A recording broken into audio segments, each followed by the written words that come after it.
demander le pardon? Beaucoup de nous ici ne connaissent pas comment demander un pardon. Le pardon, c'est une puissance. Le pardon, quand tu demandes un pardon, ce n'est pas dit que tu es faible. Tu es fort. La personne qui demande pardon, c'est quelqu'un qui est très fort. Car le pardon, c'est une puissance. Quand tu sais demander du pardon, franc et sincère, il y a des pardons hypocrites. Nous venons de lire la parole de Dieu. Jésus-Christ répond à ses disciples. Tu viens entrer au ciel. Tu viens entrer au royaume des cieux. Mais soyez comme un hope. Il faut être comme Hop pour entrer au ciel. Cela veut dire quoi? Dans d'autres termes, cela veut dire que tu dois t'humilier. Tu dois te faire descendre pour que Dieu puisse t'élever. Tu dois savoir demander pardon. Beaucoup de nous ici ne connaissent pas demander pardon. Beaucoup ici entre nous ne demandent même pas pardon. Vous voyez les pardons là qu'on fait là? Ce sont les pardons hypocrites. Avec l'anglais, l'Amérique. Je te fais un problème qui t'a choqué. Mais vous savez ce que je vais faire? Sorry. I'm sorry. Sorry, ce n'est pas un pardon, ma soeur. Non, mon frère. Sorry, là, vous prenez ça comme un sorry. Tu n'as pas demandé pardon à ta soeur, ni à ton frère, ni à ton mari, ni à ta femme. Sorry, ce n'est pas un pardon. Un pardon sincère. Si tu fais un problème à ta sœur, tu sais que tu étais un pierre d'achoppement. Car c'est toi qui as causé le problème à ton frère. Ayez une bonne façon de demander pardon. Un pardon sincère. Un pardon qui vient au fond de ton cœur. Un pardon réel. Ce n'est pas sorry. Sorry, ce n'est pas un pardon. Sorry, c'est l'hypocrisie. Sorry, c'est l'orgueil, c'est l'arrogance. Sorry, ce n'est pas un pardon. Un vrai pardon. J'ai fait du mal à Esther. Je dois chercher Esther. Moi et Esther. C'est. Je sais que ce que je t'avais parlé là, je me suis senti coupable. Je me suis senti condamnable. C'est pour ça que je t'ai cherché. Pour te demander vraiment au fond de mon cœur, pardonnez-moi. C'est ça un pardon. Ce n'est pas Esther. Sorry. Esther ne t'a pas pardonné. Parce que tu n'as pas demandé pardon. Le problème n'a rien de tout dans son cœur. Tu l'as choqué. J'étais tourmenté. Et toi tu dis, Esther, sorry. Ce n'est pas sincère. Il faut demander un pardon sincère. Toi, la femme avec ton mari à la maison. Tu es avec ton mari à la maison. Tu as répondu mal à ton mari. Mais tu n'as même pas demandé pardon. C'est mal parce que on s'est habitué quand même. Ah bon, chérie, sorry. Ce n'est pas comme ça. Quand vous serez ensemble, là, au lit, ou bien quand vous voulez manger, après avoir prié pour manger, chérie, vous savez, c'est que les réponses que j'avais données, ce n'était pas bien. J'avais vu ta réaction. Ça t'est choqué. Je voulais qu'avant qu'on puisse dormir ou avant qu'on puisse manger, je te demande vraiment une pardon sincère. Pardonne-moi. Je ne vais pas aussi répéter. Quand tu demandes un pardon, il faut prendre aussi la décision de ne pas répéter la chose. Mais toi, tu es champion de sorry parce que tu sais que tu vas répéter la chose. Tu as des mots sorry dans ta bouche parce que tu sais que toi tu es champion de parler du mal aux personnes. Mais quand tu demandes vraiment un pardon sincère, Un pardon qui vient au fond de ton cœur, tu vas aussi prendre une décision sincère. Ces choses ici, je ne vais pas les répéter. Je ne parlerai plus à mon mari. Je ne parlerai plus à ma femme. Je ne parlerai plus à ma maman. Aujourd'hui, les enfants d'aujourd'hui, avec cette, comment on dit ça, frère Laurent, 21e siècle. Avec le 21e siècle. Avec l'Internet, le téléphone. Les enfants d'aujourd'hui. Ah, maman, sorry. Il te demande pardon avec il te crie encore. Donc, il ajoute encore les problèmes dans les problèmes. Alors, c'est ma parole pour Ganga. Donc, toi, tu es d'abord en colère. Au lieu de venir vraiment s'enchaîner pour pleurer pour demander son pardon, il te demande pardon avec l'orgueil. Alors, c'est ma pardon. Alors, au lieu que tu puisses le pardonner, tu augmentes encore le colère dans le cœur de maman. Tu augmentes encore le colère dans ton père. Parce que tu ne sais pas demander un pardon. Et après, vous savez ce qui va arriver? Que le monde dise, oh, banalero. Honte à toi, parent. Honte à toi, enfant. Tu vas aller en affaire, ma soeur. Esther, ok, le banalero, vous allez en affaire. Toi, tu n'es pas banalero, toi, tu es chrétien. Tu dois savoir comment demander pardon à ta maman. Tu dois savoir comment demander pardon à ton père. Tu dois savoir comment demander pardon à quelqu'un qui a âgé, à quelqu'un qui est déjà commis du mal. Tu n'es pas banalero, toi, tu es chrétien. Il faut qu'il y ait la différence. Il faut qu'il y ait la différence. Il n'y a plus la différence. Vous voulez nous amener dans les messages? Il n'y a pas dans la parole de Dieu. Il y a des chrétiens dans les messages qui sont nés de nouveau. Il doit être différent avec Banalero. Banalero dans le monde, Banalero dans la rue. Dans la parole de Dieu, c'est la nouvelle naissance, c'est du respect, c'est la vie chrétienne. Il n'y a pas Banalero dans la parole de Dieu. Si tu n'es pas dans la parole de Dieu, nous allons te chasser, te livrer. Ici, si tu ne respectes pas tes parents, tu ne respectes pas les gens âgés, tu es l'église, à l'église comme ça. Je vais te faire livrer ici. Moi, Natel ne respecte pas sa maman. Il ne respecte pas son père. Si on me donne ton rapport, moi ici, on me donne ton rapport. Esther. Il n'écoute pas, il répond mal. Je vais te livrer. Je vais te livrer. Pas dans l'église. Ici, c'est le chrétianisme. Ici, c'est la vie chrétienne. Ici, c'est le respect. La parole dit, respectez tes parents pour que tu puisses rester longtemps sur la terre. Comment va pas? Nous voulons faire le contraire dans la parole de Dieu. La parole de Dieu ne va pas faillir, ne changera jamais. Parce que nous sommes dans le 21e siècle. La Bible n'a pas changé. La parole ne changera jamais. Tu viens ici pour aller au ciel. Tu viens ici pour être sauvé. Tu viens ici pour être un bon enfant. Tu viens ici pour être un bon mari. Tu viens ici pour être un bon frère. Tu viens ici pour être un bon maman. Tu dois savoir demander pardon. Tu ne nous amenez pas les esprits là de Banalero. Eh frère, on dit, ici nous sommes en Amérique. Amérique dehors. Ici c'est là, le chrétieniste. Ici c'est Basantu. L'Amérique dehors. Fais ce que tu veux dehors. Comme tu veux rester dehors, alors tu dois sortir de nous. Nous allons continuer avec un autre Dieu pour que nous voulons aller au ciel. Toi, tu veux rester dehors avec Banalero, avec la mairie, avec la modernité.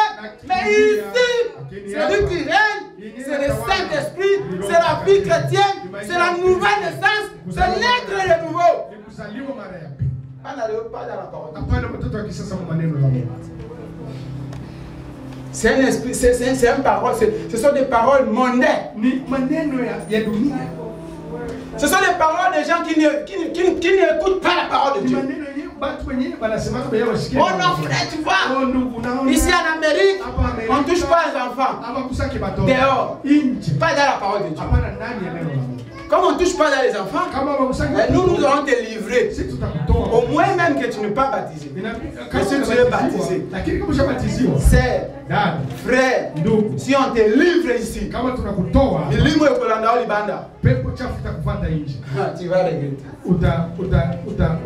Tu vas regretter, ma sœur. Parce que tu avais accepté la Seigneur Jésus. Tu avais accepté la parole. Tu marchais avec le sang de Jésus. Et si on retire tout ça, et on prend tous les démons du monde, tu vas voir comment tu vas y être. Au moins que tu n'étais pas né de nouveau. Au moins que tu n'étais pas baptisé. Au moins que le sang de Dieu ne marchait pas avec toi. Au moins que tu n'étais pas protégé de la parole de Dieu. Mais si réellement tu étais protégé, si on te livre, il y a des conséquences. Comment demander pardon?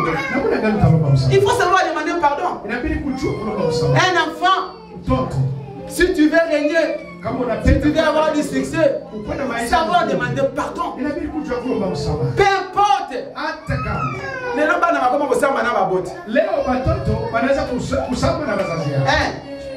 Tu rencontres un enfant qui est en train de discuter avec sa mère. Dans le message, l'enfant ne discute pas avec son père, avec sa mère. C'est du respect. Respectez ton mère, ta mère. Respectez ton père. Honorez-les. Ce n'est pas ton ami. Si elle n'a pas voulu que tu puisses être sur la terre, tu ne pouvais pas y être. S'il n'a pas donné toute son énergie, t'élever, tu ne pouvais pas être ce que tu es aujourd'hui. L'Amérique n'a rien donné à toi. C'est ton maman, c'est ton père qui a tout donné pour toi. L'Amérique n'a rien donné à toi. Si celui n'a pas voulu que tu puisses être, tu ne pouvais pas y être. Ce n'est pas l'Amérique qui est obligée de te protéger pendant 9 mois. Ce n'est pas l'Amérique qui t'a protégé, qui t'a gardé, qui t'a mis à la main de la main pour t'amener à l'école dans le premier jour de ta vie. Ce n'est pas l'Amérique. C'est ton père, c'est ta mère. Respectez-lui. Toi, maman, respectez aussi l'enfant. Respectez ton enfant. Il est plus un bébé. Il est grandi. Il est maintenant une grande fille. Respectez-lui. Soyez un grand homme. Donne-lui du respect. Et la façon de parler avec ta fille. Et la façon de parler avec ton enfant. Ce n'est pas un petit garçon. C'est un grand garçon. Il a déjà des amis. Il a la connaissance. Respectez-lui. Le temps que tu commençais à crier avec lui, c'est déjà passé. Maintenant, parlez avec lui avec toute l'humilité, avec tout l'amour. Ramenez-lui à raison, à lui montrer la parole de Dieu, à lui montrer l'amour, à lui montrer l'humilité, à lui montrer toute la conscience. Ne soyez pas maman lion à la maison. Ne soyez pas papa léopard à la maison. Soyez un maman qui dialogue avec ses enfants. Soyez un papa qui parle bien avec ses enfants. Qui lui montre la parole de Dieu. Qui lui montre la vie chrétienne. Qui dit que même si je ne suis pas là, vous serez bénis, vous serez heureux parce que vous avez Dieu avec vous. Qu'est-ce que toi tu lègues à tes enfants? La colère, tes billes. Non, ne m'apportez pas tes billes à tes enfants. Gérez tes billes toi-même. Gérez tes problèmes toi-même. Ce n'est pas l'enfant qui a été envoyé d'aller prendre les dettes et tu commences, tu es maintenant stressé. L'enfant dit à maman, ça ne va pas comme ça. Après, l'enfant ne peut pas te respecter. Il ne te respectera pas. Parce que toi, tu ne sais pas parler avec tes enfants. Si tu veux que l'enfant puisse te respecter, tu dois commencer à respecter les parents. Montrez-lui la douceur. Il n'est pas, il est plus Dieu. Il est devenu une grande fille. Il a des amis. Il a déjà la connaissance. Il est baptisé, il est chrétien, il est déjà l'enfant de Dieu. Et la façon de lui parler pour qu'il puisse avoir une bonne harmonie à la maison. Et en retour, quand il va te faire du mal, il va venir avec... On pleura pour te demander pardon. Parce que c'est que maman toujours me parle du bien. C'est moi qui ai blessé ma maman. C'est moi qui ai maman. Il va pleurer. Sa conscience va lui faire du mal pour revenir. Mais de manière pardon, sincèrement. Quelle façon que toi tu parles à tes enfants? Maman lion. Mama lion. Papa léopard. Baba tiger. Méchant. Guerre à la maison. Quel genre de parent que tu es? Tu es un parent qui montre la parole de Dieu à tes enfants. Toi, tu ne sais pas montrer la parole de Dieu à tes enfants. Surtout quand tu es dans tes émotions. Tu veux transmettre tes émotions à tes enfants. Tu veux transmettre tes émotions à ta maman. Non. Gérer tes problèmes toi-même. Même si tu es sous pression. Gérer tes problèmes. Ne soyez pas les pierres d'achoppement. La Bible vient de nous dire. Allez lire dans le livre de Matthieu. Matthieu 18, verset 8. Qu'est-ce que la Bible dit? Si toi tu es un pierre d'achoppement, c'est à toi ma sœur. Tu n'entreras jamais. Parce que c'est toi qui es le pierre d'achoppement. Si tu veux entrer, il faut s'humilier. Toi tu ne t'humilies pas. Toi tu es qu'un pierre d'achoppement. Et Matthieu nous dit, la personne comme ça, couper. Couper même la relation. Serge, je vais te dire une chose.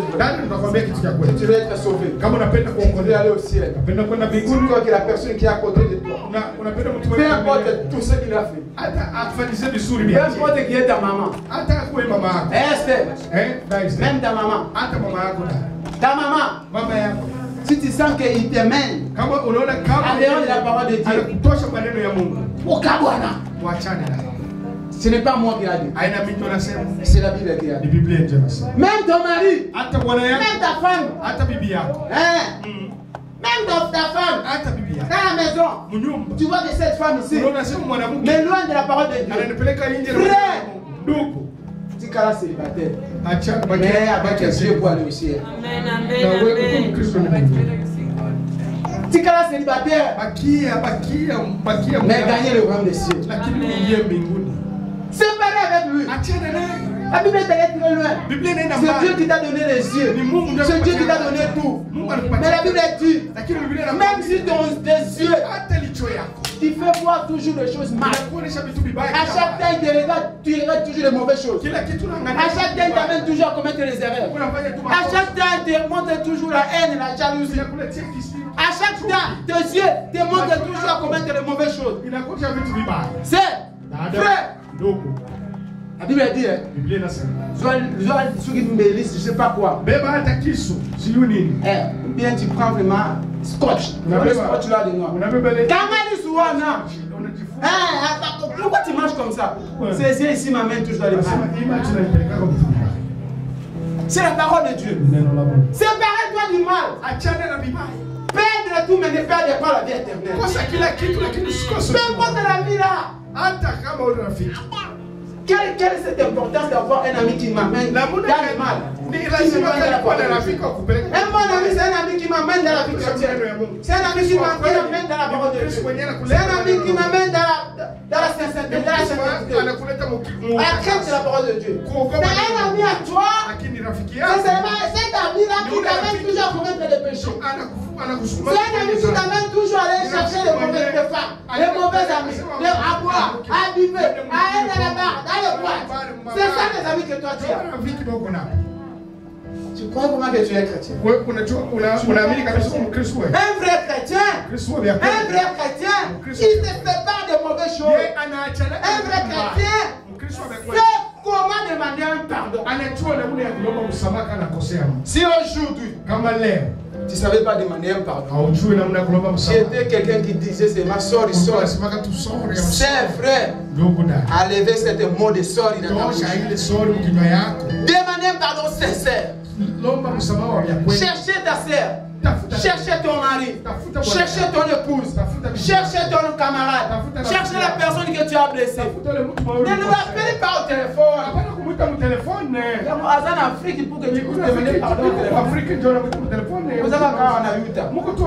Tu as combien à ton frère ici? Cherchez-lui. Démarrez ta voiture, mets l'essence, montrez réellement que le problème m'a touché, montrez la sincérité dans ton cœur. Quand il va te voir dans ta maison, tu as mis ton carburant. Rien que pour venir demander un pardon. Même Dieu du ciel te pardonnera. Parce que le pardon a été sincère. Le pardon vient au fond de toi. Le pardon, tu n'as pas été pardonné. Moi, je ne te pardonnerai jamais. Parce que ce n'est pas un pardon. Ça, c'est l'arrogance. Ça, c'est l'orgueil. Ça, c'est toi. Tu peux te faire voir, mais tu n'as pas demandé un pardon. Un pardon vient au fond de ton cœur. Un pardon vient dans ton cœur. Un vrai pardon, c'est un pardon qui est sincère. Même seulement la façon que tu es en train de parler avec ton mari. Ah, chérie. Même seulement la façon que tu es en train de parler. Ah, chérie, vraiment. Celui qui est à côté de toi, la personne que tu as blessée, quand il va voir même ton pardon, il va même pleurer par ta sincérité. Et il va voir que c'est vraiment, ce pardon vient au fond du cœur. Il va pleurer. Et à bon sens, il va t'embrasser même. Et à ce moment-là, tu es libéré. Tu es réellement pardonné. Tu as vraiment demandé un vrai pardon. Ce n'est pas un pardon de ça, ce n'est pas un pardon. Ça, c'est l'arrogance. Ça, c'est l'orgueil. Un vrai pardon, c'est un pardon qui vient au fond de ton cœur. Un vrai pardon, c'est un pardon qui est accompagné avec les larmes. C'est ça un vrai pardon. C'est ça le pardon que nous cherchons. C'est ça le pardon que nous voulons. Tu peux être un chrétien, mais de nouveau, savoir demander un pardon. Dieu va te pardonner. Dieu te pardonnera. Car la Bible nous recommande. Pardonner les uns les autres. Et quel pardon que je vais pardonner? Je ne vais pas pardonner les soeurs. Soeurs, ce n'est pas un pardon. Soeurs, ce n'est pas un pardon. On ne va pas pardonner avec les soeurs. On va pardonner un pardon sincère. Un pardon net. Un pardon vraiment qui est accompagné avec des larmes, avec la tristesse. Tu sens vraiment que ma femme a failli, a tombé, a commis une erreur et je dois le pardonner. Tu sens vraiment que mon mari a péché, a commis une erreur et il m'a demandé un pardon. Quand il te parle, ou quand tu le parles, tu sens vraiment que c'est un pardon qui vient au fond de lui. Et moi, comme un pécheur, si Dieu me pardonne, on ne va pas pardonner aussi. Moi, je suis obligé de pardonner. À ce moment-là, tu vas pardonner. Parce que ça vient du cœur. Mais sorry. Soit si toi tu demandais sorry, tu n'as jamais été pardonné. Parce que ça reste tout dans le cœur de la personne.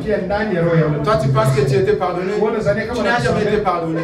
Ça reste tout dans son cœur. Changer la façon de demander pardon. Humilier toi, Dieu va te lever. Chercher le pardonner, Dieu te pardonnera. Demander un pardon sincère, un pardon qui vient au fond de toi, un pardon vrai, un pardon correct, un pardon honnête. Pour que ton chemin, ta vie, puisse être ouvert.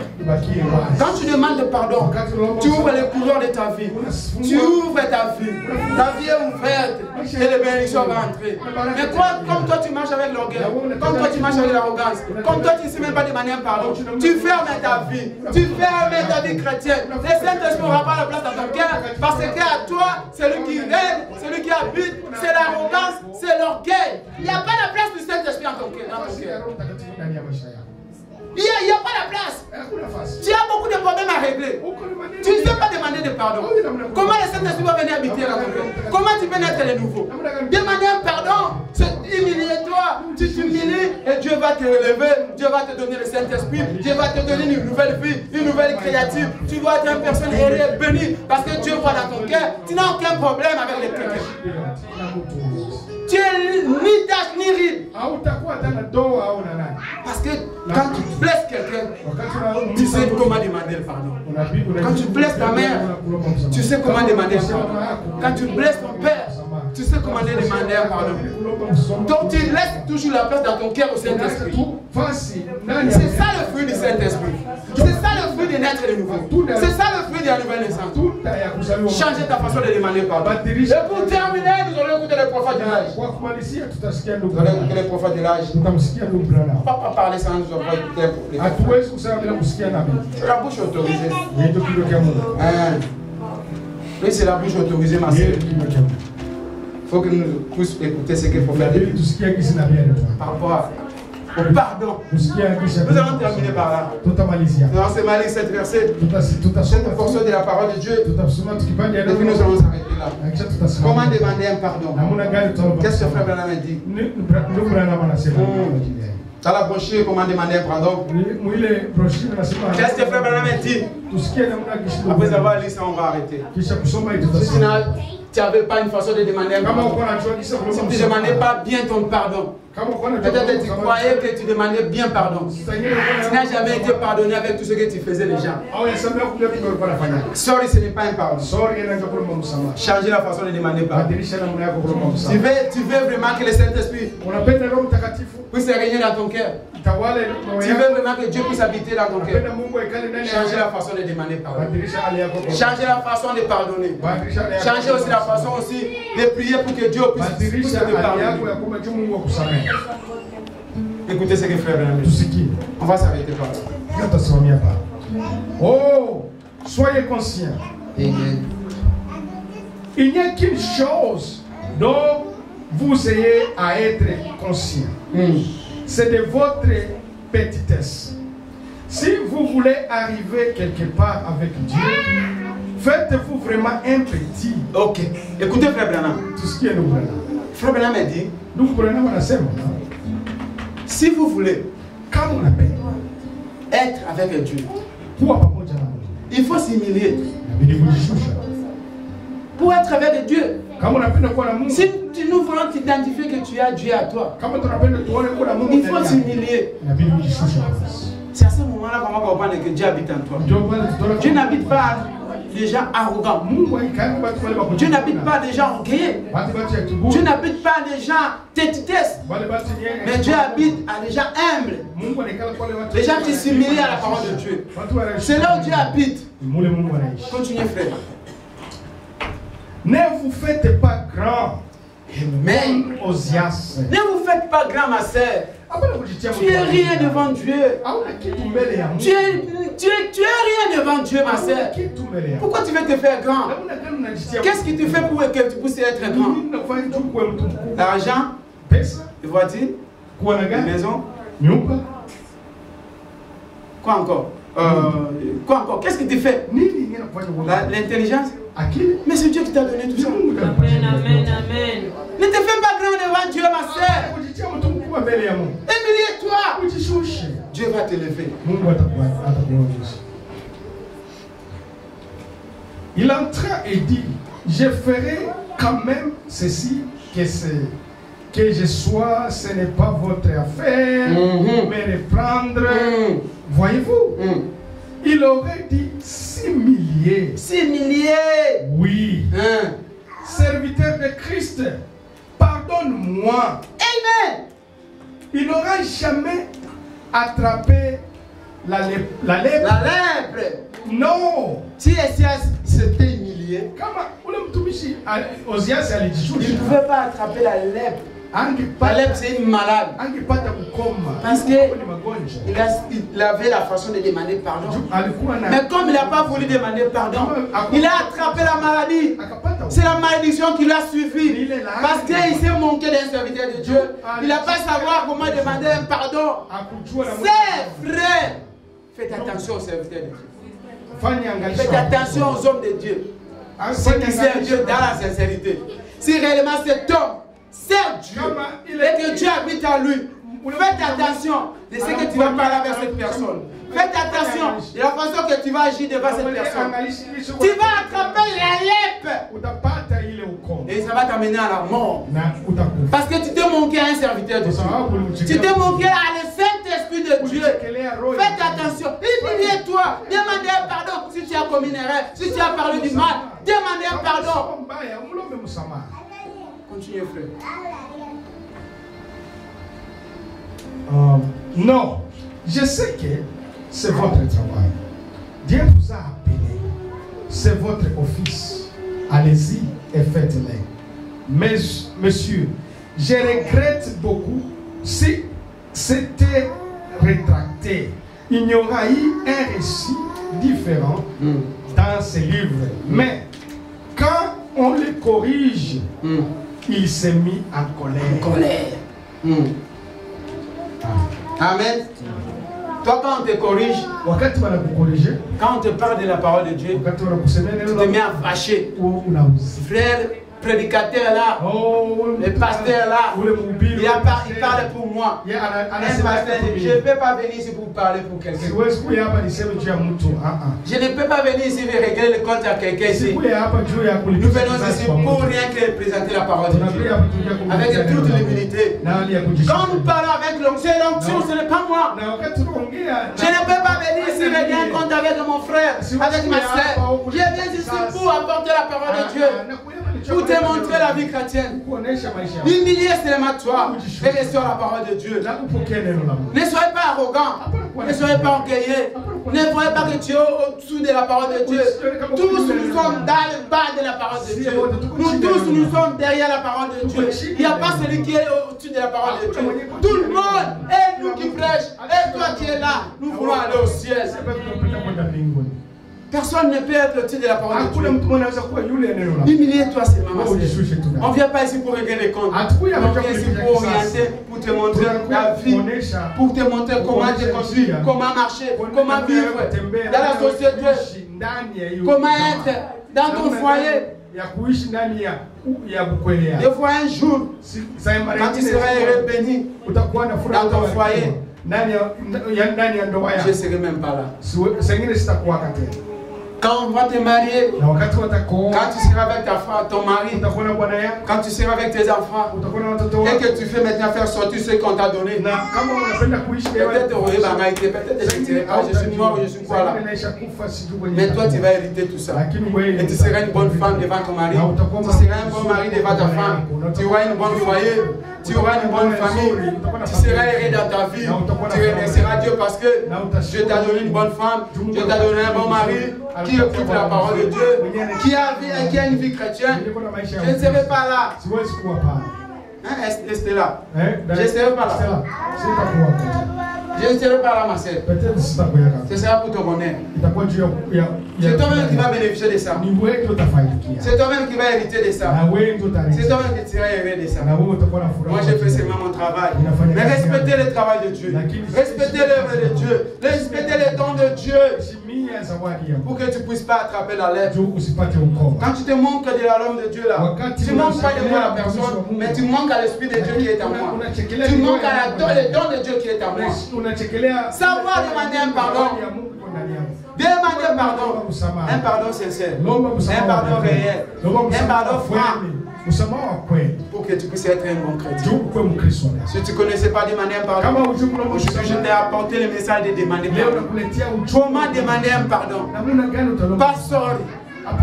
Mais un vrai pardon. Un pardon qui est accompagné avec les larmes, qui est accompagné avec les sueurs. Un pardon qui est vraiment sincère.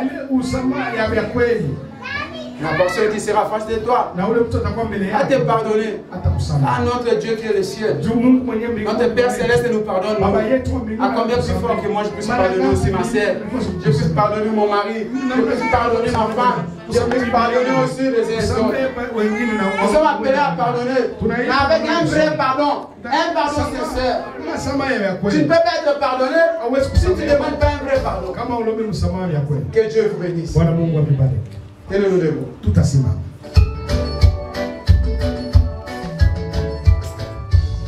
Nous allons chanter.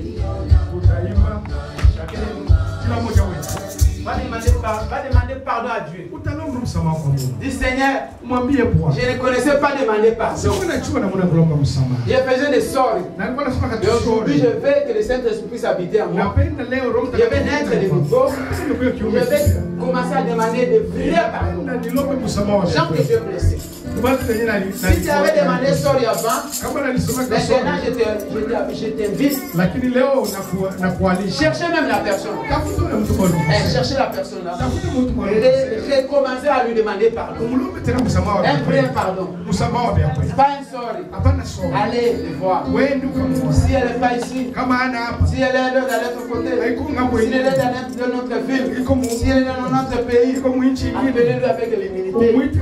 Sincèrement, je ne t'ai pas demandé pardon. C'est que je n'ai pas dans mon cœur. Aujourd'hui là, je suis revenu encore vers toi pour te demander un vrai pardon. Dieu va t'accompagner. Et Dieu va être avec toi. Parce que tu as demandé un vrai pardon. Et ce pardon sera agréable à la personne que tu vas demander. Tu seras un homme fort. Car la Bible dit, humilie-toi, Dieu va te lever. Celui qui s'humilie, Dieu le relève. Que Dieu vous bénisse. Nous allons chanter ces chansons. Le Saint-Esprit est ici. Et nous allons prier, chacun de nous va dire moi son nom. Ceux qui connaissent ces chansons puissent m'accompagner. Alors que John est en train de jouer le piano. Le Saint-Esprit est là. Le Saint-Esprit est là.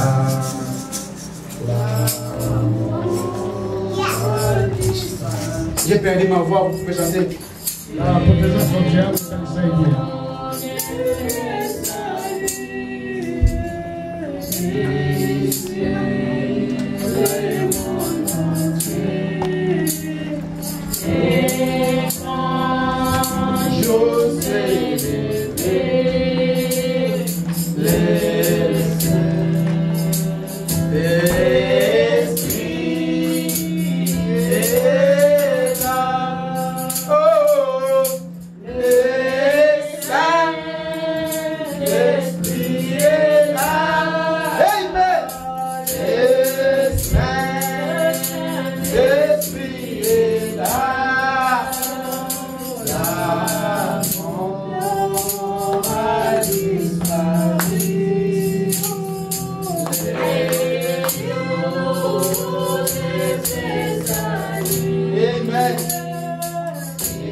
Que tu puisses avoir la foi de demander pardon.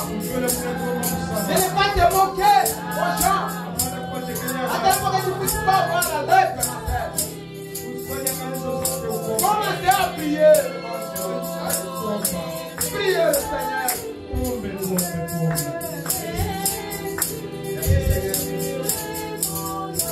Ta parole.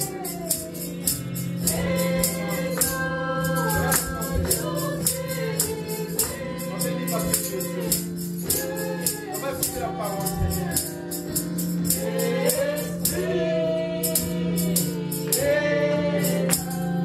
Prions le Seigneur pour Dieu. Je veux écouter la parole. Tu nous as dit l'humilité possède la gloire. Nous devons être humbles pour s'humilier à Dieu.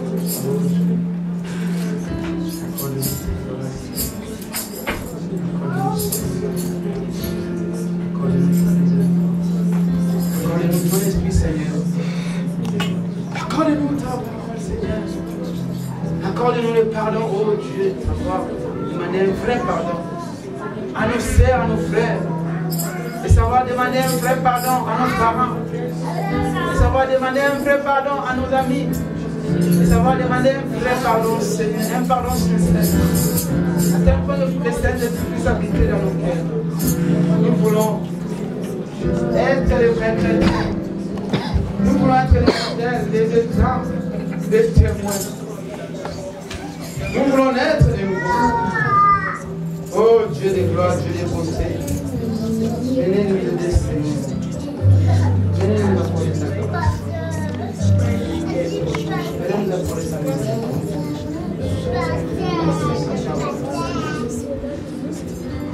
Des fois, on ne connaissait pas les manières. On fait, Seigneur, demander le vrai pardon. Un pardon qui est accompagné avec des larmes, Seigneur. Un pardon sincère, un pardon vrai, un pardon net. À tel point que le Père dans nos cœurs, que les Saint-Esprit, rien que puisse régner. Enlève l'orgueil et l'arrogance. Enlève l'orgueil et l'arrogance dans nos cœurs, Seigneur. Aidez-nous, Père. Sans nous ne serons jamais seuls.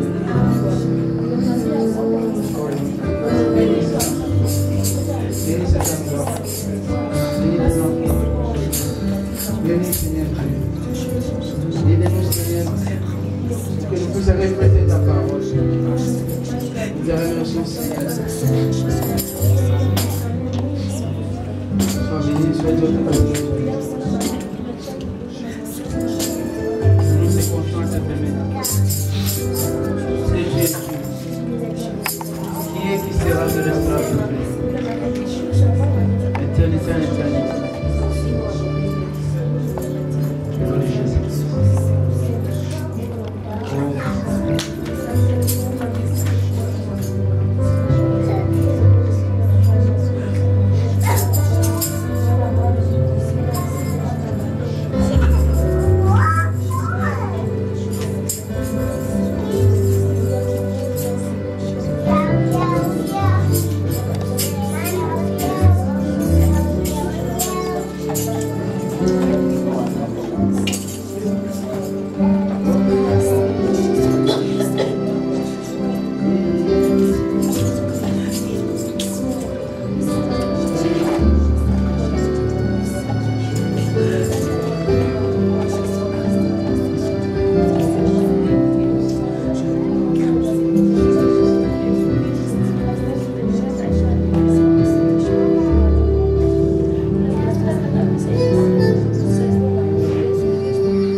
Demandez à Dieu de te donner une cœur.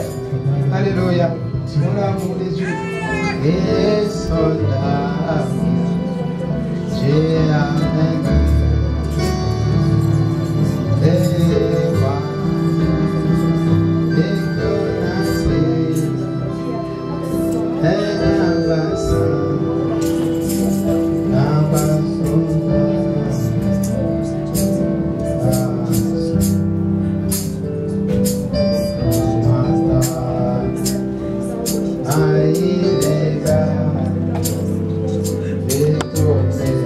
gloire à Jésus.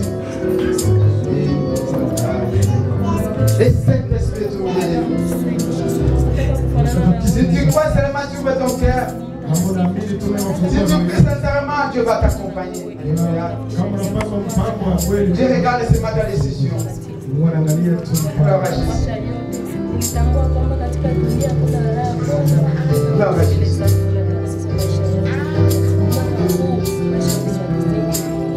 Jésus.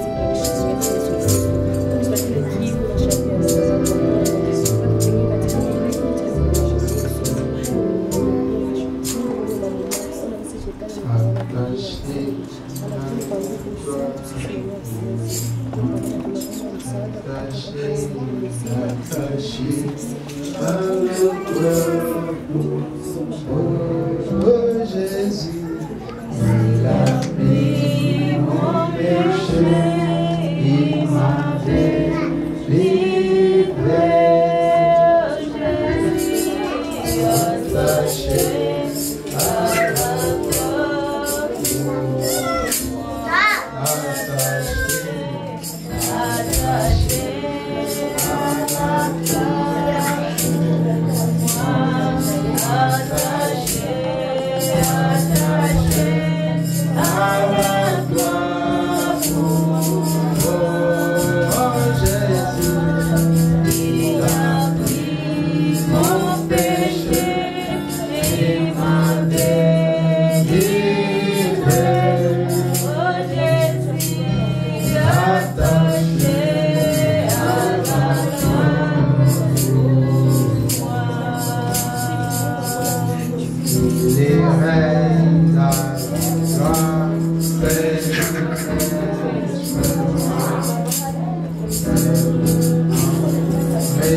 Jésus,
attaché à la croix, attaché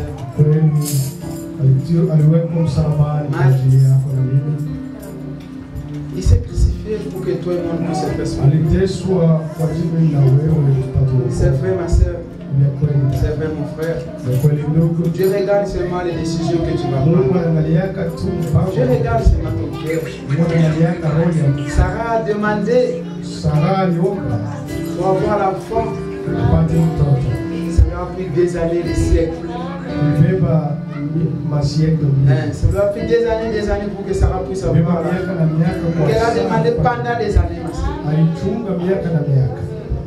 Dieu regarde seulement les décisions. Dieu regarde seulement la foi. Sarah avait la foi. Il avait la décision.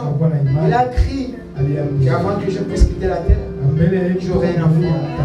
Et ça lui a accompli. Peu importe le temps que ça peut prendre de ton problème.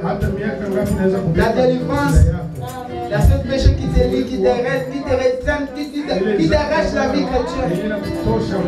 Dieu est toujours miséricordieux. Il est toujours là. Il est patient. Regarde ta décision. Ne te fatigue pas parce que ton problème n'arrive pas à avoir une solution. Crois seulement. Peu importe le temps que ça peut prendre. Crois seulement. Ouvre seulement ton cœur et confie ta vie en Jésus. Un jour ton problème aura une solution. Un jour Dieu va résoudre ton problème. Il veut voir si réellement tu as crié à lui. Il veut voir si réellement tu crois à la parole. Il laisse le temps que ça puisse couler. Pour voir que si réellement tu crois à la parole, tu crois à lui Dieu. Alors que nous allons prier. Élevez ta main. Demandez à Dieu qu'il puisse te souvenir. Quand tu élèves ta main, c'est la façon que de montrer à Dieu je suis faible.